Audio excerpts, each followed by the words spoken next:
오늘 본문 23절에 보시면 이런 말씀이 있습니다. 내가 한 목자를 그들 위에 세워 먹이게 하리니 그는 내 종 다윗이라. 그가 그들을 먹이고 그들의 목자가 될지라 그랬습니다. 내가 한 목자를 그들 위에 세우겠다. 근데 그 목자가 누구냐? 다윗이다 그랬습니다. 다윗은 이 시대 사람이 아닙니다. 벌써 오래 전에 벌써 족장 시대이기 때문에 그리고 왕정 시대이기 때문에 왕정 시대, 통일 왕국 시대 지나서 분열 왕국 시대 지나서 포로 시대가 됐거든요. 그러니까 몇 시대를 지나서 그 전의 사람입니다. 1000년도 넘죠. 근데 다윗을 바로 세워서 목자가 되게 하겠다 그랬죠. 그러면 다윗을 말하는 게 아니죠. 누구 말하느냐? 다윗의 후손으로 오실 메시아 그리스도를 말하는 것이죠. 그래서 어떻게 오시느냐? 하나님과 함께하기 위해서 내가 너의 목자가 될 것이다. 하나님이 직접 목자가 될 것이다. 그래서 제목을 임마누엘의 포인트다. 임마누엘이라는 뜻이 어떤 뜻입니까? 임마누엘, 하나님이 우리와 함께하시다 그런 뜻입니다. 임마누엘이라는 뜻은 하나님이 나와 함께 하시는 그 단어를 줄여서 임마누엘이에요. 욕 같지만 임마 그러잖아요. 임마 누엘. 그래서 임마 누엘. 그래서 임마란 뜻은 함께란 뜻입니다. 함께. 히브리어로 누, 그러면 누는 우리란 뜻입니다. 우리. 엘 하면 엘로힘, 하나님이란 뜻입니다. 그래서 하나님이 우리와 함께 하시다. 그 뜻이 바로 임마누엘이에요. 그러면 하나님이 나와 함께 하시다가 어떻게 됩니까? 임마니엘이에요. 임마니엘. 임마니엘 그러면 하나님이 나와 함께 하시다. 임마누엘 하면 하나님이 우리와 함께 하시다. 그래서 그런 뜻이 임마누엘입니다. 그래서 임마누엘의 포인트다. 오늘 그런 말씀으로 함께 은혜를 나누겠습니다. 지난 주간에는 복음으로 살리는 파수꾼이다. 그런 말씀 주셨죠. 아무도 가르쳐줄 수 없는 복음과 치유, 아무도 도울 수 없는 현장에서의 세상 치유, 237개 나라 살리는 치유, 그런 말씀을 주셨습니다. 서론적으로 에스겔은 그동안 이스라엘 포로에 대한 경고를 계속했어요. 그다 이제는 이미 포로가 다 됐습니다. 그러니까 더 이상 이제 경고할 필요가 없죠. 포로가 됐으니까. 그래서 지금부터는 이제는 소망에 관한 회복의 메시지를 계속 전달하는 겁니다. 포로지만 너희가 다시 회복될 것이다. 소망을 가져라. 희망을 가져라. 희망의 메시지를 계속 주시는 내용이 바로 이후의 그런 내용들입니다. 에스겔이 이제 반전을 이룬 거죠. 에스겔에서 보면 지금까지는 막 죄를 짓지 말라. 또 포로가 된다. 막 계속 경고하는 메시지였어요. 이제는 소망을 가져라. 희망을 가져라. 하나님 너를 회복시킬 것이다. 그런 내용으로 지금부터 쭉 나오게 됩니다. 어떻게 회복할 거냐 여러 가지 답을 주시죠. 그래서 회복의 핵심은 그리스도께서 임마누엘의 비밀을 갖고 임하실 것이다. 그것이 회복의 핵심의 바로 메시지입니다. 그래서 그것을 이사야 선지자는 어떻게 표현했습니까? 이사야 7장 14절에 보라 처녀가 잉타하여 아들을 낳을 것이요 그 이름을 임마누엘이라 하리라 그랬죠. 바로 하나님이 우리와 함께 하시기 위해서 바로 메시아를 보내시겠다. 그런 뜻 아닙니까? 여기에 중요한 포인트가 있는 것이죠. 그동안 문제가 온 것은 왜 문제가 왔느냐? 인생에 참된 목자가 없었기 때문에 문제가 온 것이다. 물론 거짓 선지자도 있어요. 거짓 목자들도 있었어요. 그러나 인간이 목자가 되다 보니까 가서 메시지를 하나님으로부터 받고서 가서 전달하니까 그대로 전달되겠습니까? 아무래도 100% 전달은 안 되죠. 또 사람들이 전달받을 때 하나님 말씀을 전달받지 않잖아요. 그냥 저 사람이 그냥 어떤 자기 이익 통해서 이익을 위해서 말하는 거 아닌가. 자꾸 하나님 말씀인데 사람의 말로 자꾸 받는 겁니다. 그러니까 진정한 목자가 될 수 없는 겁니다. 그래서 하나님께서 참 목자 되신 그리스도를 보내시겠다. 하나님이 직접 이 땅에 오시겠다. 그런 뜻입니다. 그 이유는 그동안 사단에게 속아서 망했기 때문에 사단이 이길 그리스도를 보내시겠다. 그런 뜻입니다. 그는 최고의 왕이었던 다윗의 후손으로 오실 것이다. 그래서 다윗이라는 이름을 쓴 겁니다. 다윗을 보내겠다. 이렇게 한 겁니다. 다윗의 후손으로 오실 것이기 때문에. 그동안 죄로 인한 재앙과 저주로 문제가 왔기 때문에 죄 문제 해결하는 제사장 되신 그리스도로 오실 것이다. 그는 어린 양처럼 십자가의 피로써 우리를 정결케 하실 것이다. 그래서 하나님은 참 목자요, 참 왕이요, 참 제사장 되신 그리스도를 보내실 것을 약속하신 것입니다. 그것이 바로 복음의 내용입니다. 그는 아브라함과 다윗의 자손 예수 그리스도, 바로 마태복음 1장 1절에 나오죠. 아브라함과 다윗의 자손 예수 그리스도의 후손들이라. 그래서 쭉 연결해갖고 그 후손의 제일 마지막을 누굴 넣었습니까? 예수 그리스도를 넣었죠. 14대 12대 12에서 42대를 쭉 거론하면서 제일 마지막에 바로 요셉으로부터 난 예수다 그랬죠. 예수를 그리스도로 보내실 것을 약속하신 것입니다. 그는 아브라함과 다윗의 자손으로 올 것을 약속하신 것입니다. 그는 임마누엘의 비밀을 갖고 오실 것이다. 그렇게 말씀하신 것입니다. 그래서 마태복음 1장 21절에서 23절에 보니까 아들을 낳으리니 이름을 예수라 하라. 이는 저가 자기 백성을 저희 죄에서 구원할 자이십니다. 그러면서 보라 처녀가 잉태의 아들을 낳을 것이요 그 이름을 임마누엘이라 하리라 하셨으니 이는 번역한즉 하나님 우리와 함께 계시다 합니다. 그러면서 자세하게 설명해놨죠. 그래서 그분은 우리의 바로 참 목자로 오실 것이다. 우리와 함께 하시는 참된 목자로 오실 것이다. 얼마나 감사합니까? 그분이 목자가 되니까. 사람이 목자가 되면 영원히 우리와 함께 할 수 없어요. 화장실도 가야죠. 밥 먹으러도 가야죠. 여러분 이렇게 뉴질랜드 가보면 저 남섬 쪽으로 쭉 가보면요, 푸른 초장이 쫙 붙어 있고 또 언덕 구릉이 있고 그쪽에 또 막 양들이 놀고 하는데 그 새끼 양 있잖아요. 작은 새끼 양들이 새끼를 쭉 낳나 봐. 여러 막 새끼들이 그냥 쫙 가는 거 보면 얼마나 귀여운지 몰라요. 너무너무 귀여워. 그런데 그 양을 모는데 그 목자면 남자 어른이죠. 뭐 그래야 목자가 양이 말을 잘 안 듣잖아요. 그런데 이쪽 산에서 이제 다 풀을 먹였으니까 저쪽 산으로 데리고 가서 양을 먹여야 되거든요. 그러니까 어떻게 하느냐? 이쪽을 가로막고 있던 저기 문을 딱 열어요. 열고 또 저쪽 산으로 통하는 문을 딱 열어요. 그래서 근리제는 내보내려고 해요. 그럼 저쪽 산으로 가야 이제 풀이 또 많이 있으니까. 그래서 얘들이 안 가, 잘 안 가. 그러니까 문 열어서 앞으로 가요. 근데 안 와. 어떻게 하느냐? 그 오토바이 비슷한 거기다 그 저기를 세워, 오토바이 비슷한 조그만 오토바이 비슷하게 다니는 왜 리아카 비슷한 그런 게 있어요. 거기다가 뒤에다가 어마어마하게 무서운 개를 하나를 탁 태워요. 이렇게 개를 태워갖고서 저쪽에다 확 풀어놔요. 그럼 개가 막 쫓아오잖아요. 그러면 양들이 막 정신없이 막 들어가요. 이렇게. 그래갖고서 우 막 가는 거야. 이렇게. 그냥 목자 따라 가는 거야. 이렇게. 그래서 너무 말 안 들으면 마귀를 풀어갖고서 이렇게 두렵게도 해요. 그래야 이게 쟤들은 그냥 마귀를 이용하는 거예요. 이렇게. 마귀까지도. 하나님 전능하시죠. 이렇게. 그런데 그 양이 얼마나 그 애기 양들은요, 막 고물고물하고 얼마나 귀여운지 몰라요.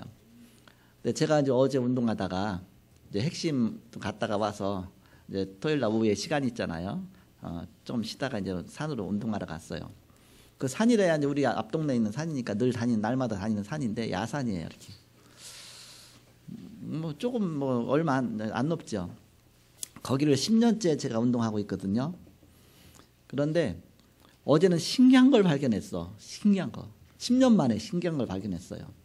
그동안에 이렇게 거기 있으면서 이제 뭐 사시사철 모든 걸 다 보잖아요. 봄, 여름, 가을, 겨울 다 보고 뭐 모든 걸 다, 봄에는 또 꽃이 피는구나. 겨울에는 또 눈이 와서 미끄럽구나. 뭐 다 그렇게 지내다가 봄이 됐잖아요. 물론 꽃 피는 것도 보고 했지만 그동안에 이제 토끼를 좀 누가 이렇게 풀어놨었어요. 한 2마리 정도, 뭐 3마리, 4마리 정도. 그러면서 토끼가 이제는 한겨울인데도 그대로 다니더라고 이렇게. 그러니까 한겨울을 지났어. 토끼가 있으니까 새끼를 낳겠구나 했더니 새끼도 안 낳아. 아마 이게 뭐 그 암수를 풀어놓은 게 아닌 것 같아. 새끼 낳아도 이제 적응 못할 거니까. 그러더니 또 이제 약간 바뀌더라고 이렇게. 약간 바뀌고서 해마다 이제 토끼가 있었어요. 그러더니 작년에는 하얀 토끼하고 까만 토끼, 색깔 있는 토끼가 있었어요. 근데 그게 벌써 몇 년째 계속 있더라고요. 저게 죽지 않고 겨울을 이제는 견디는구나. 잘 견디는구나. 근데요, 거기에 드디어 새끼를 낳았어요. 거기에서 아마 겨울은 이렇게 막 여러 번 지나면서 적응하더니만은 새끼를 낳는데 어떻게 낳느냐? 어제 쫙 운동하면 가다 보니까 딱 보니까 나무가 하나가 탁 쓰러졌는데 그 나무에 거기에 쓰러지면서 흙이 막 이렇게 올라왔잖아요. 거기다 굴을 팠어. 부드러우니까 굴 팠겠죠. 굴을 딱 파고 조그만 굴인데 그 안에서 하얀 토끼 6마리가 막 나오는 거예요. 이렇게 얼마나 귀여웠는지 양보다 더 귀엽다. 엄청 귀엽거든. 6마리 나와서 제가 궁금해서 인터넷에 찾아봤어요. 도대체 토끼가 이게 얼마 만에 태어나냐 했더니 임신 기간이 한 달이에요. 한 달 만에 태어나는 거예요. 그리고 태어난 다음에 1년만 되면 장성해서 어른이 되는 거예요. 그래서 또 새끼를 낳는 거예요. 이렇게. 또 임신하고 있는데 또 임신할 수 있어요. 이중 임신할 수 있죠. 그러면서 자꾸 토끼를 낳을 수 있는, 그러니까 1년에도 몇 번 낳을 수 있는 거예요. 야, 이대로 낳다가 6마리 갖고서 이게 번식하다 보면 이 산에 토끼가 가득 차겠구나. 제가 그걸 봤어요. 어디 가서 봤냐. 뉴질랜드 갔는데 토끼가 막 여기저기 막 돌아다니는 거야. 이따 앞으로 팍 지나가고. 아니, 왜 이렇게 토끼가 많아요? 양도 많은데 왜 토끼가 많아요? 했더니 거기에서 양이 잘 자라는 거 보면서 토끼를 지금 정책적으로 좀 기르자. 그래갖고서 토끼를 어디 가서 몇 마리 갖다 놓은 거예요. 많이도 아니고. 그런데 그것이 번식해갖고 지금 뉴질랜드 남섬 밑에 가득 찼어요. 토끼가. 숙소까지 막 오는 거예요. 이렇게 얼마나 많이. 그래서 지금 이제는 너무 많으니까 마음껏 잡으라 그래. 마음껏 잡으라고. 그래서 마음껏 막 사냥할 수 있고 막 그래서. 숙소에 있다 보면 갑자기 싹 지나가고 막 얼마나 빠른지 몰라요. 이렇게. 그래서 아, 이렇게 번식되는구나. 그 생각하면서 이 산도 이제는 몇 년 안 되면 토끼가 엄청나게 많겠구나. 천적이 없거든요. 거기에 이렇게. 토끼 잡아먹을 천적이 없잖아요. 이렇게. 그래서 이렇게 토끼판이 되겠구나. 근데 토끼 그걸 보면서 어미를 찾아봐도 없어요. 어미가. 그러니까 벌써 이제는 한 달이나 정도면 됐겠죠. 이렇게. 그래서 자기가 스스로 이제는 굴에 들어갔다 밖으로 나갔다 멀리도 안 가. 그 앞에만. 아마 어미가 그 안에 있는지 어디 있는지. 그렇게 하면서 그 토끼가 이렇게 자랄 수 있는 게 토끼 엄마가 잘 기른 거죠. 한겨울 지내보면서 언제쯤 새끼를 낳으면 좋겠다. 그러니까는 한 달 전에는 낳겠죠. 이렇게 그만한가 보니까. 그래서 한 달이나. 그러니까는 이제 날씨가 풀리는 순간에 낳을 수 있도록 딱 그거를 잘 세팅해 갖고서 딱 그때 난 것 같아. 그래서 제가 어제 본 것 같아서 너무너무 신기하게 본 거예요. 그래서 많이 생각한 거예요. 지금 낳았으면 한 달 정도 임신 기간이니까 언제 낳겠나. 그럼 언제부터 여기서 굴을 받겠나. 뭐 헷갈렸는데 얘가 세밀하게 그렇게 해서 얘가 존재하는 거 아닙니까? 하나님 우리의 목자십니다. 어느 정도 세밀하냐. 아예 하나님 우리와 함께 하실 정도로 24시 우리와 동행하실 정도로. 그래서 하나님이 우리의 참된 목자가 되게 하시겠다. 그런 말씀이죠. 그동안 선지자를 통해서 많이 보내봤지만 제대로 하나님 말씀 들어먹질 않는다. 제대로 뭔가 말씀 따라 가지 않고 결국은 포로 잡혀가지 않냐. 그렇다면 인간의 목자 갖고는 절대 불가능하다. 그래서 하나님이 직접 친히 목자가 돼야 되겠다. 그래서 바로 하나님의 아들이신 그리스도를 이 땅에 보내셔서 우리 참된 목자로 보내시겠다. 바로 그 내용입니다. 그것이 복음입니다. 그가 오셔서 요한복음 16장 11절에 세상 임금 마귀와 영적 대결을 벌이게 될 것이다. 사단은 성도가 눈치채지 못하도록 육신적인 것을 가져다주고 영적인 것을 빼앗아갑니다. 그런 식으로 공격합니다. 그런데 예수님이 이 땅에 오셔서 마태복음 4장 1절에서 11절에 보니까 마귀가 3가지 시험하죠. 그것마다 다 승리하셨어요. 바로 예수님은 마귀를 꺾고 승리하셨습니다. 그리고 십자가로 이기셨습니다. 십자가에서 죽으시고 우리의 모든 죄를 다 용서하시고 해결하시고 3일 만에 부활하셔서 바로 지금 성령으로 우리와 함께 하십니다. 그래서 우리와 영원히 함께 하시는 참목자로 우리와 동행하시죠.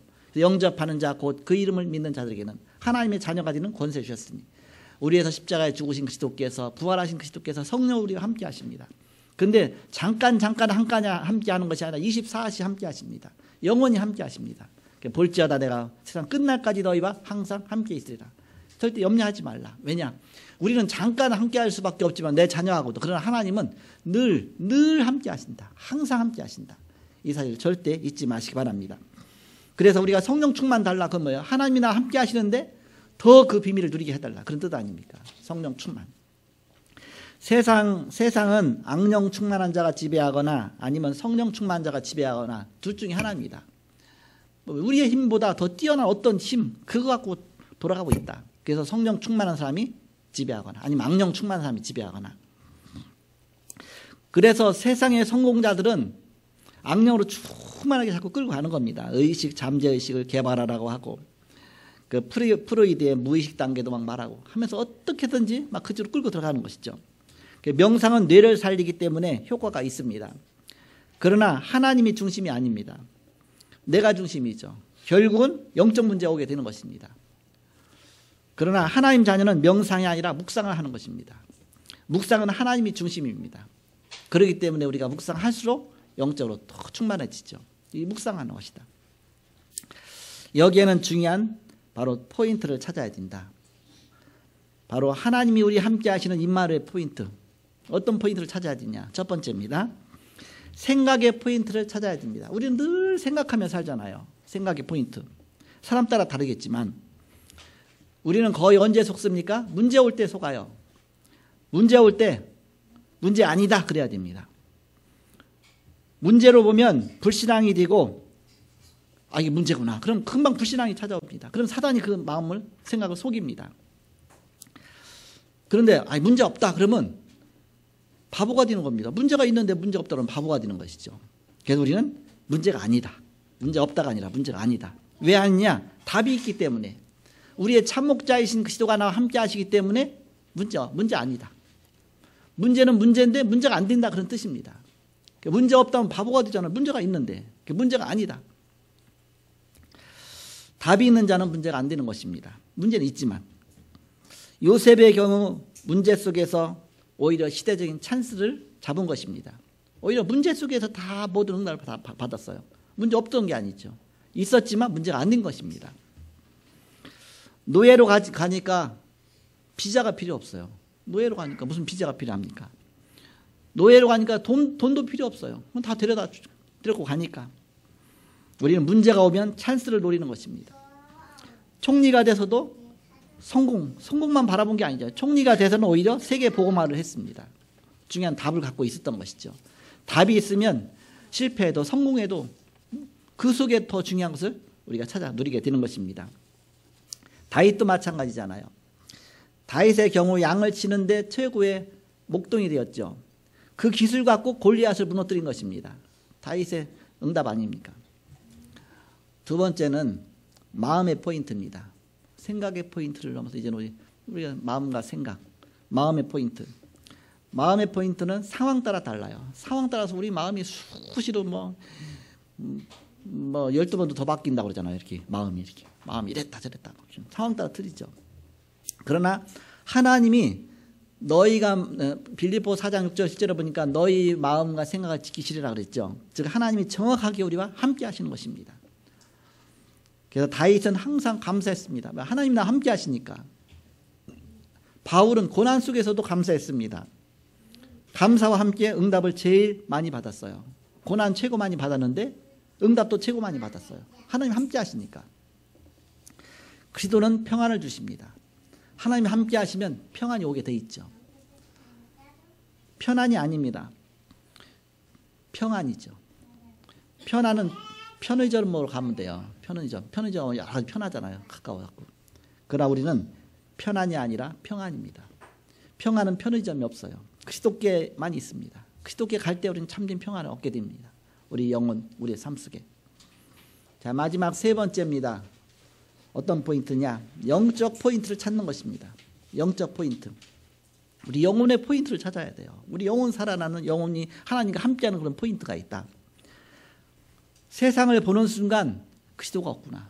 이 속에서 어떻게 하나님과 함께할까? 그리스도가 없구나. 그게 보이잖아요.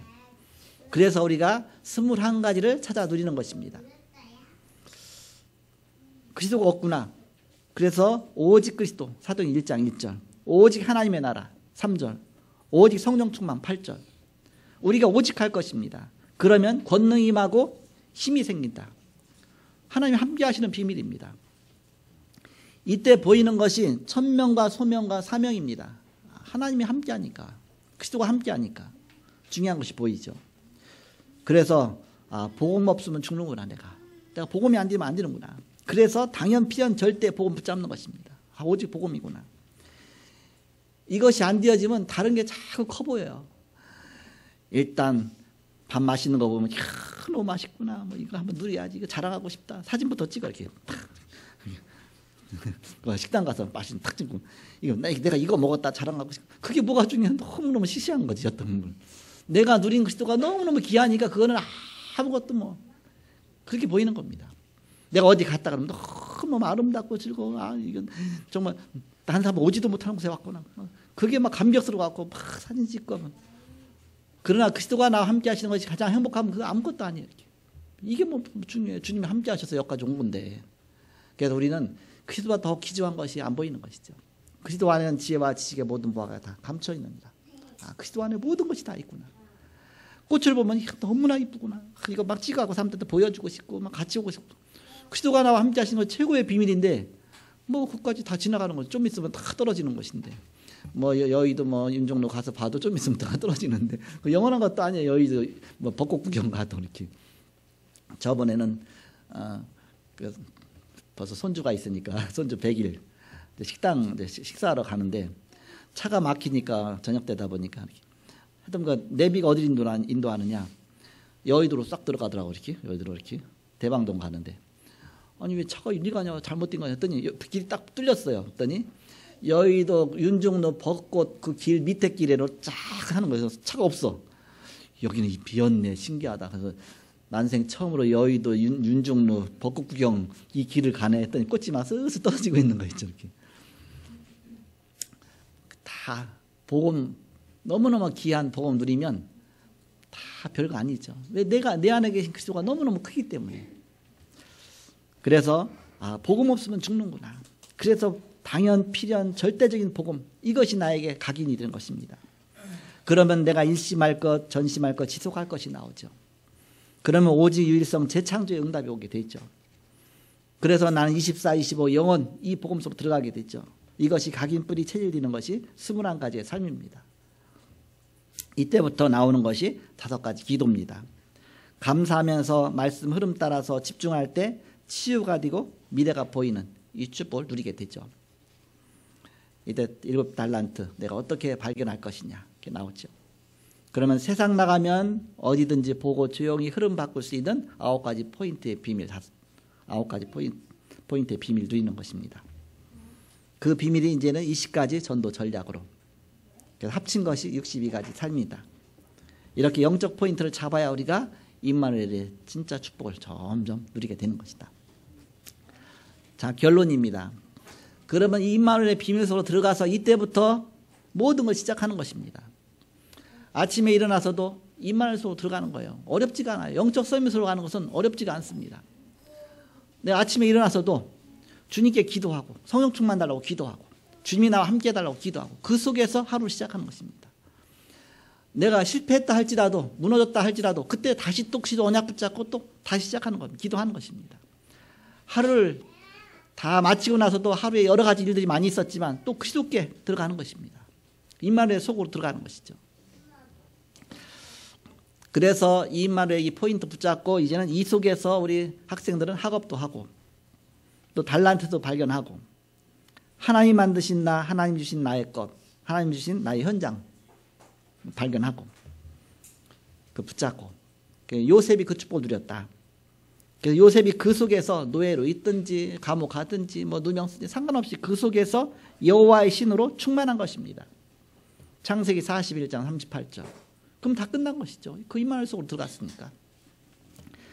다윗은 시편 78편 70절에서 72절 보니까 목동으로 있으면서 왕으로 되어지는 그런 지성을 누렸습니다. 앞으로 왕으로 준비되는 지성을 누렸죠. 목동으로 있으면서도 하나님과 최고 가까이 하는 바로 하나님이 함께 하시는 비밀을 누린 것입니다. 그래서 여호와는 나의 목자시다. 내가 사망의 음침한 골짜기로 다닐지라도 주께서 함께 하신다. 이 고백을 한 것이죠. 그리고 이 속에서 기능 포인트를 잡는 것입니다. 나에게 주신 오직이 무엇이냐 발견하는 것입니다. 그럼 응답이 오죠. 그럼 유일성이 만들어지는 것입니다. 재창조가 이루어지는 것입니다. 이 속에서 우리는 작품 포인트를 찾는 것입니다. 생활작품을 남기는 것입니다. 그래서 자꾸 기록하세요. 기도수첩에다 기록하고 저는 강당기수첩에다 늘 기록하죠. 그 안에다. 강단 교체를 쭉 보면 오늘의 스케줄도 나오고 또 오늘의 이렇게 전도도 나오고 오늘의 기도도 나오고 오늘의 말씀도 나오고 오늘의 요절도 나오고 다 나와 이렇게. 오늘의 또 렘넌트 기수첩의 메시지도 나오고 성경기도 나오고 뭐 다 나오죠. 그렇게 쭉 하면서 오늘의 전도 나오고 모든 게 다 나오죠. 그러면서 그렇게 기록해보죠. 그래서 오늘의 전도자 일기도 오늘 하루 종일 어디 갔다 뭐 했다 그거 다 이제 기록하고 하루 마치죠. 이렇게. 그 다음날 스케줄 또 잡고 그 안에다 모든 걸 다 기록해놔요. 어느 정도 분량이 일단은 이제 이게 컴퓨터 안에 들어있기 때문에 그 책으로 찍어보면 몇 건이 나오겠죠. 1년에 몇 건씩 나오겠죠. 이렇게. 그래서 양이 엄청나게 많죠. 이렇게. 그렇지만 그게 내 스마트폰 안에 들어가 있어. 스마트폰 조그만 거 하나 들고 다니면 그 안에 다 있어. 이렇게. 그래서 참 좋은 시대다. 좋은 시대야. 이렇게. 이 속에서 우리가 작품을 남기는 것이다. 생활을 기록하는 작품을 남기고 계속 기록하다 보면 그것이 나의 작품 되어지는 것이죠. 그러면 또 내 달란트 있으면 달란트 따라서 이제는 그걸 활용하는 겁니다. 달란트 작품도 남기고 결국 인생 작품이 남겨지는 것이죠. 그러면 나중에 어떻게 되어지느냐? 안 되는 것을 되게 하시는 것입니다. 거기에 답이 있는 것입니다. 내가 왜 이렇게 안 됐나? 그것이 하나님이 되게 하신다. 아무도 안 가는 곳으로 가게 하십니다. 하나님이 축복을 누리게 하는 것이죠. 모르는 곳으로 가서 그 현장을 살리게 되는 것입니다. 이것이 증인되는 것입니다. 그래서 하나님이 여기까지 인도하셨구나. 에베네셀. 하나님이 여기까지 인도하셨구나. 하나님이 나와 함께 하셨구나. 이 말을 하셨구나. 마지막 이 세상 떠나가는 날 이제는 한 1분 후면 이 세상을 딱 떠나간다. 그럼 어떤 마음 떠나가겠습니까? 하나님이 나를 여기까지 인도하셨구나. 그러면서 주여 어서 오시옵소서. 아니면 내가 가든지 주님 오시든지 주님 만나는 시간 아닙니까? 내가 주님과 함께하는 비밀. 누릴 수 있죠. 그렇지 않으면 엄청난 문제가 오죠. 이렇게. 임마누엘의 포인트입니다. 한 주간 여러분이 임마누엘의 포인트 찾아내라. 내가 그 축복 누려라. 점점 나의 것이 만들어지게 됩니다. 난 이때가 평안하구나. 예배할 때가 참 좋구나. 내가 예배하면서 내 영혼이 살면서 내 힘을 얻는 이 시간이 정말 나 임마누엘의 시간이구나. 내가 기도할 때가 가장 행복한 시간이구나. 그 시간 내가 주님 만나는 것이구나. 내가 말씀 듣는 시간이 가장 행복한 시간이구나. 내가 전도하는 시간이 정말 가장 기쁜 시간이구나. 뭔가 나 나름대로의 임마누엘의 포인트가 만들어지게 됩니다. 그래서 가장 행복한 그 속에 있는 저와 여러분이 되기를 그리스도 이름으로 축복합니다. 기도하겠습니다. 하나님, 세상을 보고 우리가 두려워하거나 또 세상을 보고 우리가 부러워하거나 우리가 세상 바라보고 그 속에 마음 두지 않게 하시고 모든 문제 해결자이신 그리스도 안에 우리 인생이 있게 하여 주옵소서. 하나님, 우리와 함께 하시기 위해서 그리스도께서 이 땅에 오셔서 우리 안에 계신 것을 믿습니다. 날마다 임마누엘의 비밀을 누리게 하여 주옵소서. 하나님, 우리와 함께 하시는 비밀을 우리가 순간순간마다 24시 누리는 삶이 되게 하여 주옵소서. 그 임마누엘의 포인트 속으로 날마다 들어가게 하여 주옵소서. 주 예수 그리스도의 이름으로 기도하옵나이다. 아멘.